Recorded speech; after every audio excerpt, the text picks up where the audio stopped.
Welcome into Jags A.M. Kainani Stevens here, Brian Sexton, John Oehser with us this morning after a trip out west to Las Vegas and an eventful game that went into overtime. Jags walked away with a win. Let's go into our big things today. Brought to you by GEHA, Government Employee Health Association, benefits for federal employees and retirees. Big thing number one is lucky Cats, because Brian, that first half was not good football. And there's a lot of mistakes made, but some way, somehow, this team walked away with a win out of overtime. Well, listen, I'd rather be lucky than good. But in this case, I think they were pretty good when they needed to be, Kai. I mean, the 18-yard pass from Trevor Lawrence to Parker Washington at the end of the half that set up the record field goal was beautiful. And it was at a moment in the game where normally you're just trying to find a way. And I thought it was a great pass, and it was very heads up of Parker to put the ball down. You know, then they went on to score on their next 6 possessions, and that doesn't happen very often. It certainly hasn't happened often in Jaguars history. So they were lucky at the end when Devon Hamilton saved the safety who should have been deep and protecting against Tyler Lockett. But, John, I tend to think that they were good. Yeah, I think a lot of times in the NFL, you're going to have, on a normal season, 6-7 games that come down to the wire. You have to play well enough to put yourself in a position to get breaks at the end. And then in the NFL, a lot of things, it can go either way. Considering that they did exactly what they didn't want to do early, which is make a lot of mistakes and play like the old way last couple of weeks, to come out and play that well through the second half, I thought it was a gutty, impressive NFL win, considering how beat up they were. It felt like the end of Rocky, right? Where both teams were just hitting. Which one? And all of them. And then one of them had to get up, and the Jags got up. Credit to them. And you have to win games like this over the course of an NFL season. The best teams, the Chiefs and the Bills and the Eagles and the Ravens, you go back and look the last couple of years, they all win games like this where people may question, well, it's just a 1-point game and you should have beaten them. But that's the NFL. Finding a way, absolutely. Second big thing today is going to be sick day, because I'm sure Trevor Lawrence would have appreciated the sick day. He was sick all weekend, still found a way to play the game on Sunday. Liam Cohen talked a little bit about his performance. It was awesome. I mean, I'm really proud of Trevor. Obviously, he was throwing up all night, all morning. Was pale as a ghost throughout the whole game, and obviously started a little bit with obviously the frustrating interception down the goal line. But man, I'm very proud of the way he responded, the way that he played, especially later on when the game really was on the line. Critical third down conversions, had the draw that he walks in on. I mean, he competed his tail off. Very proud of him.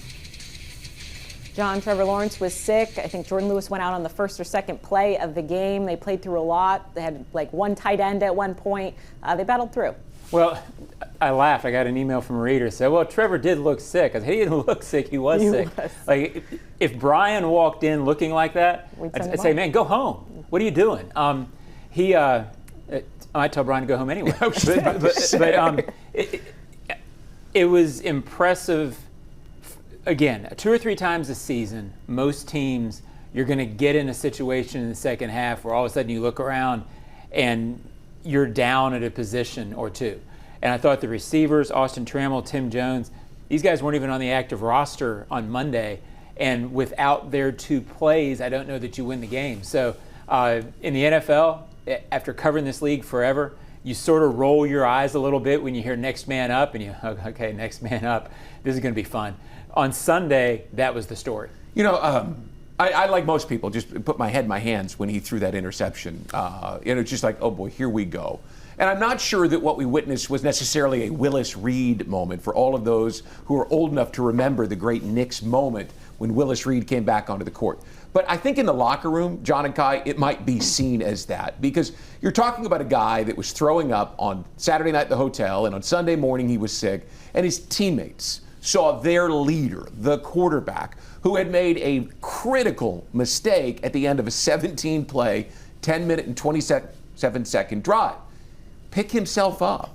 As hard as that is when you're sick, we've all been there, and then to play as well as he did in the second half, it was huge. I mean, it was as big to me as getting up off the ground and scoring against Kansas City on Monday Night Football. I think that his teammates will see him in a renewed light as a guy that they depend on. I think that's fair. You get credit for playing sick, but also playing well, even so, and helping the team get a win. Our final big thing is going to be record breakers. There were 2 of them. Josh Hines-Allen finally getting to that franchise mark. He's tied right now, needs another half sack or a sack to go above it. But also Cam Little, we saw him kick that 70-yarder in the preseason. Now he has the official record with the 68-yard field goal. Like, you're looking at it, and I'm like, crap, this is a 68-yarder. And so, yeah, you look at it, and it's like, you know, kick it straight enough, kick it long enough, and it goes in. I mean, simply put, we're playing indoors, and we're on natural grass. You kick it long enough, and you kick it straight enough, it's going to go in. And so, me and Logan kind of had like a one-on-one right before the kick, and I said, hit this ball as hard as I can. And usually when I tell myself that, I find success. So, you know, went out there and just let it loose. I think that's when I play my best. Brian, he didn't try to aim it. He said he just tried to kick it as far as he could. What a way to bounce back after a couple weeks where people were saying maybe he should bring in some other kickers to challenge him, and he bounced back big time. Well, I think that's probably right. You just kick. How do you aim from 68 yards away? That's a long way. Patience is a virtue, but not in professional football, and especially not when you have a team that's losing in frustrating ways in back-to-back weeks. But when you see talent, John, when you recognize ability, you don't just say, well, he couldn't do it today, he's got to leave. You just work with it. And he's a young player. The talent has been visible since the first time he kicked a football on this practice field last year as a rookie. You just calm down and you're patient because he has extreme leg strength, extreme kicking talent. And he's going to win more games for the Jaguars than he's going to cost them over the course of his career. Yeah, I wasn't surprised when they stuck with him, mainly because he had missed 2 50-yarders. One of them was at Wembley, and the field there is different. It was a difficult kick, and they're both 50 yards, which are not gimmies.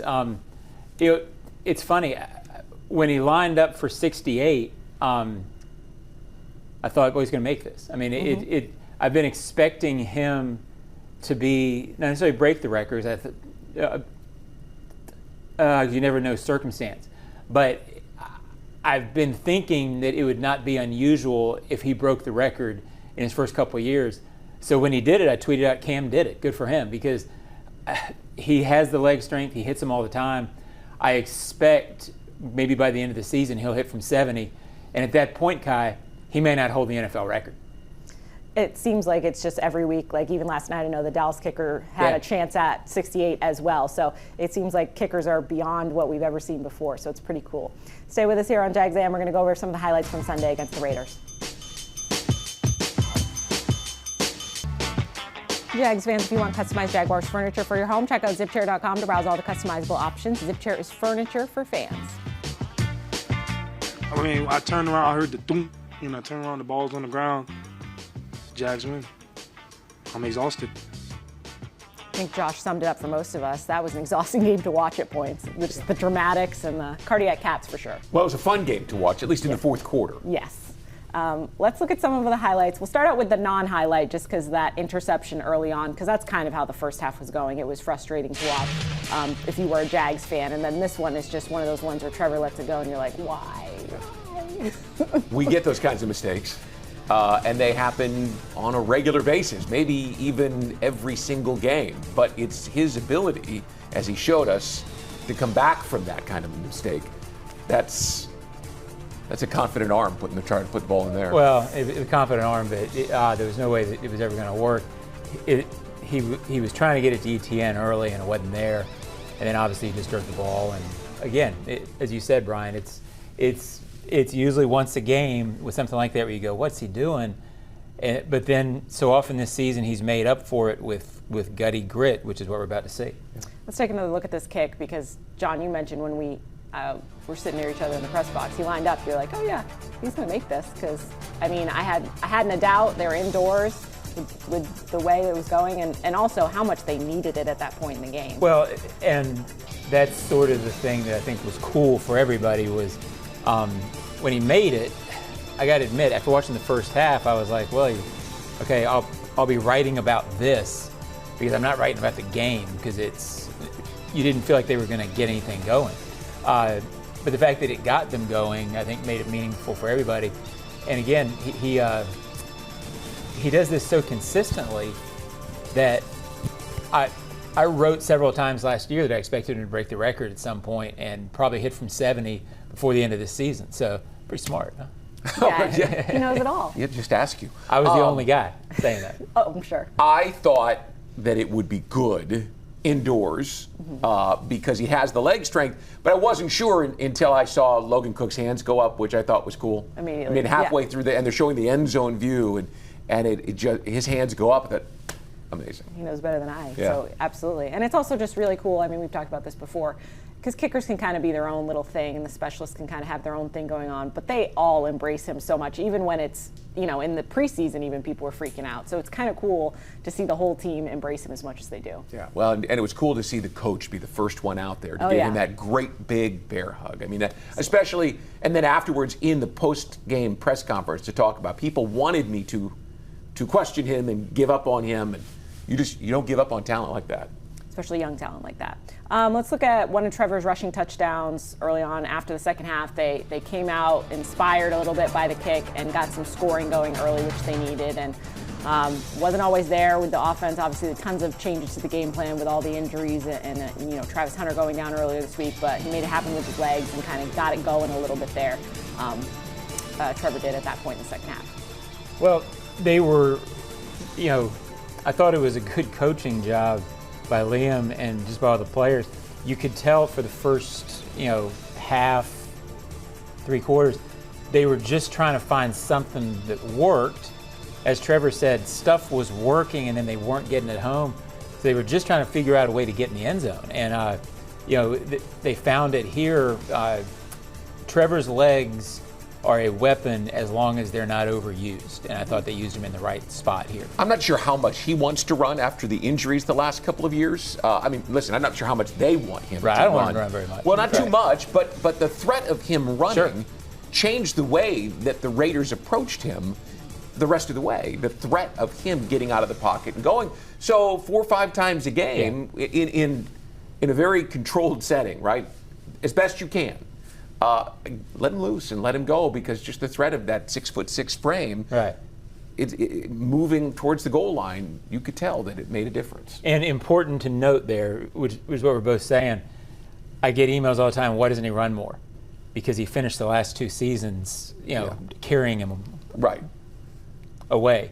He's not a running quarterback that you build that around, but he does need the threat of it. Well, and you just look at Lamar Jackson, right, who has had the hamstring injury. He's a guy who can move and get out of it. And is elusive, but doesn't want to. He wants to stay in the pocket as much as possible because he understands the beating that you take when you're in the open field. It's not going to be sustainable for the long term. I think Trevor did a really good job of running just enough without taking it out of the game plan where he just felt like he had to run every time. So he did a good job. Let's take a look at Brock Bowers' second touchdown of the day. He had 3 on the day. He is tremendous. We saw it last year when they played this team, but he had them in fits on defense trying to cover him yesterday. I'm not sure that there's anybody that could cover him. I mean, on that play, some of the other ones, that was special that I'm not sure anybody in the league stops that play. No, but listen, his size, his length, his quickness, the way that he drops his hips and pivots like a wide receiver. I mean, for such a big guy, he's a tough matchup. I mean, think about anybody in the league, you go, well, we'll put him on him. I mean, if you'd had Travis Hunter, I think you would have tried. Yeah, this is a young athlete who's in his prime. Kelsey gets open by savvy, by knowing how to find zones, etc. This kid is like God came down and said, you're going to be a tight end. Well, and he has that little savvy sense about him like Travis Kelsey does. So he is tremendous, and he's going to get his. Yeah, if he can stay healthy, he's going to be absolutely up there in the record books, I am sure. Let's look at some of this overtime action. Austin Trammell got called up from the practice squad with a kick return, putting them in good position in OT. And, I think we all have some flashbacks of Trammell kick return last year when they called him up, but he rose to the moment in this moment here. Yeah, and I don't know Austin very well, but or at all. I was happy for him because it's just what you said, Kai. Last year he had the most circumstantially weird season possibly had. 1 play fumble, right?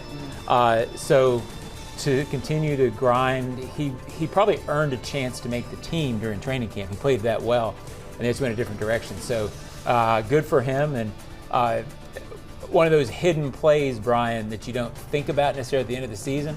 But I'm not sure they win that game without this play. Oh, no, I don't think they do. And he is a guy that you're always thinking, well, we'll replace him. He's undrafted. He landed on your team as a free agent. Every year he's on your practice squad.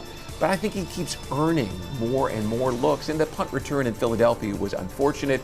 He more than made up for it here. And I'm telling you now, he's going to have to play a role as a wide receiver the next couple of weeks with the Jaguars as beat up with De'Ami Brown and Brian Thomas Jr. and Travis Hunter on injured reserve. And I'm going to say it right now. I think he is going to make more plays. Well, the way the league's structured now, I always say during August, everybody asks me, what's going to be the 53? I said, you can't think of it as a 53 anymore.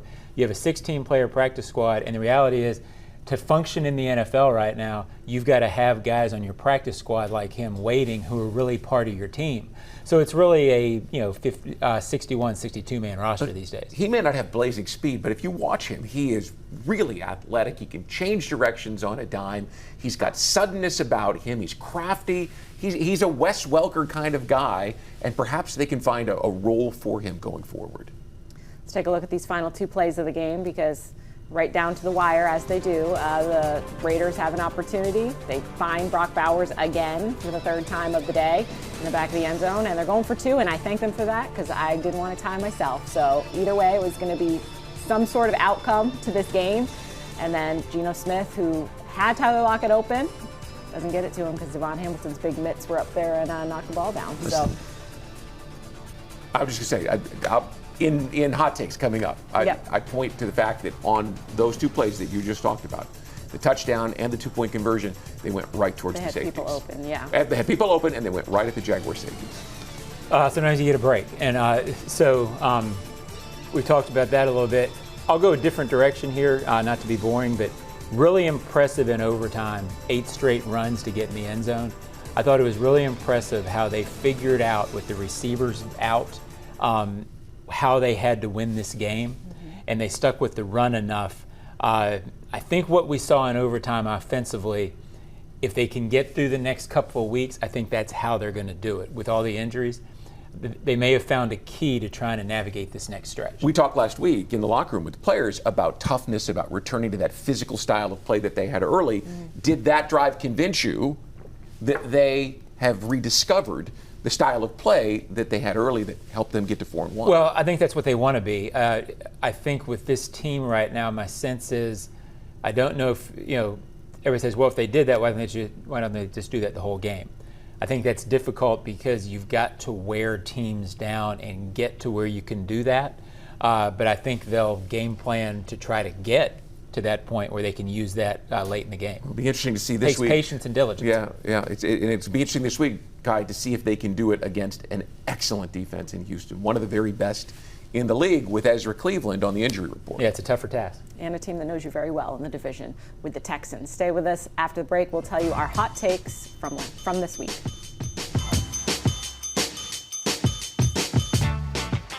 Jags A.M. brought to you by Firehouse Subs, and also bringing you hot takes today as well. We just got tired of beating ourselves, I guess. We just locked into the game, we got locked in a little earlier. Be better in the red zone, especially earlier in the game, even when we put ourselves in those positions late in the game. But just proud of the way that we fought, the way that we responded, and when we came out in the second half. Travis Etienne played well as setting up that touchdown in overtime, and just overall some big plays throughout the game, and consistent, which is nice to see when they get him involved a little bit more. Yeah, and I'll go first on the hot takes because I can sort of work Travis into this, who I thought, by the way, I know he's had bigger yardage games. I don't know what his future with the team is, contract, whatever. When he leaves here, I'll think of this game with him because he was a different. I don't think he would have had this game his first year playing. He was knocking off guys. He was playing as tough and physical. He was playing like a fullback, which I thought was remarkable. So my take, Kai, is embrace these cats. And I think Travis is going to be a big part of this. I don't think they're going to be pretty. Certainly with the injuries the next few weeks, I think they're going to have to sort of walk wounded through this thing, play some games like they did the other day. I think if you can get through this next stretch, sort of keeping your head above water, I think you're in good shape for the end of the season. But I think they could give you some great memories this year with possible postseason run. You're not going to love it every week. You're going to be frustrated if you're a fan thinking this league's supposed to be about 17-point blowouts. But I think they're going to be a team that you can kind of hug at the end of the season and go, guys, that was fun. So what team does that remind you of in Jaguars history? The great '96 team that was 4-7, and they won by bouncing the ball off the uprights and crazy things like that, and a missed field goal by Morton Anderson. And it's the most fun season in Jaguars history. And so if what you say is true, then buckle up, because it could be a great ride. Yeah, because again, the inbox is amazing. It was just chaos in the first half.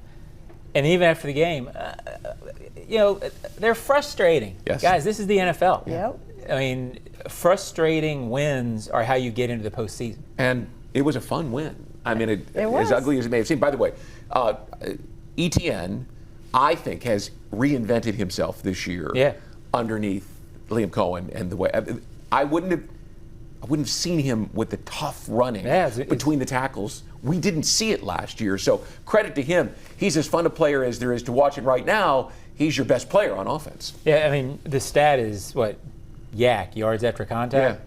His is like YAFK, yards after violent contact. Because he was getting hit hard and still getting yaffed yards. And early in his career, he would have been on the sideline. Yeah, listen. Next generation. Yeah, you were saying earlier how smart you are. Well, I don't need to say it. People know. I'm going to go next because this leads into what my hot take is. John, thank you for setting up how wonderful ETN played, because mine is run the damn ball. We talked every week about how we want the wide receivers to get involved, what we thought this team was going to be in the preseason, and what they look like right now. Liam Cohen came in here and said we need to establish the run if we want to do anything on offense. That is how they win football games. That's just their identity at this point. That's the way it's going to be, and they need to do that. And that includes Trevor Lawrence running a little bit, which we think, I think he did the best version of that against the Raiders, where he ran just enough, but he still was focused on throwing the football. Travis Etienne is having a renaissance. Tootin, when he gets the ball, I think he can be good as well. And then also Quinn Allen is out there. I just get the running backs involved as much as you possibly can. That's the recipe at this point for a win. You're going to love Sunday then, because with as many receivers as are banged up and that great pass rush that Houston has with Will Anderson and Danielle Hunter, you better be able to run the ball this week and run it and run it and run it. You have got to use the run to set up any sort of passing game that you expect to have. Yeah, it's funny. I saw that graphic. I'm thinking if Liam says that, he's going to be like, I get it. I mean, I'm trying to run the damn ball. And by that, I mean, it's hard in this league right now to come out, the way this offense is structured, and just run 8 straight plays at the beginning of the game. You have to get to it. You have to stay with it while you're trying other things. Keep sort of punching. It's almost like you're doing this and you're kind of going this underneath. And get to it in the second half. This team needs to stay close enough and establish it in the first half where they can have the wear down effect that they had the other day, because that's exactly how they want to do. They would have loved to have done that against Seattle, and especially the Rams, but you can't do it when you're down 21-7. So they need the circumstances to allow them to run the damn ball. Okay. I'll finish it up then with better safety than sorry. As we sit here right now, Tony Baselli, James Gladstone, Liam Cohen are engaged with the trade market. They are investigating. Who knows whether they will find, because it takes 2 sides to make a deal, and it has to be a good one. But listen, you saw those 2 plays at the end of overtime. They went right at Dewey. They went right at Antonio Johnson. The safeties that the Jaguars envisioned starting the season with are an injured reserve. Caleb Ransall was supposed to be on the field. Same with Eric Murray. And they're playing with 2 guys that they would rather have coming in situations. I don't know who the right guy is. I mean, Minkah Fitzpatrick, his name has been floated out of Miami. I don't know who fits the scheme that Anthony Campanile wants to run. I don't know who makes sense from a salary cap perspective. But you can talk about a tight end, you can talk about wide receiver, you can talk about defensive tackle, all you want. I think the most glaring issue the Jaguars face as we sit here right now, with the trade deadline coming up at 4 o'clock Eastern time, is a safety. Maybe it's post-traumatic stress from last season where they gave up all those big plays. But I'm telling you, and you see this for yourself, they're attacking the Jaguar safeties. They need help. Better safety than sorry. I hope help is coming. I don't know if it is. Yeah, we'll see. I mean, it can be tricky. And if they can't get that, then they got to get more pass rush because you can't have time to attack those guys. All right, trade deadline's at 4. We'll have updates on that for you tomorrow, but stay with us here. We'll tell you what's coming up the rest of the week.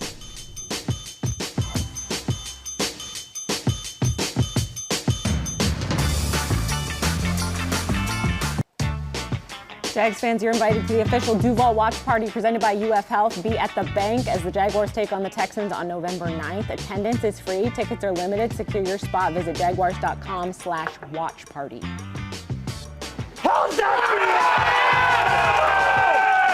Unbelievable job. Guys, real quick.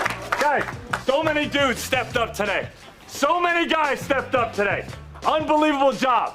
Devon Hamilton, end the game. Unbelievable job. Hey, Josh Hines Allen tying the franchise sack record. Hey, how about our quarterback, man? Hey, guys, O-line, running, unbelievable job, guys. Hey, man, that's an NFL football win. That's called responding. It's an NFL football win. And I will say, that's the cleanest version of that we've ever seen. My coworker Trent edits those, and he's always like, it's a lot harder, really, but there we go. Listen, I think he was too tired. Yeah. We all were. I think they've got, you think about coaches with tenure, I mean, I think they've got their Mike Tomlin. I think they've got their John Harbaugh. I mean, Bill Cowher.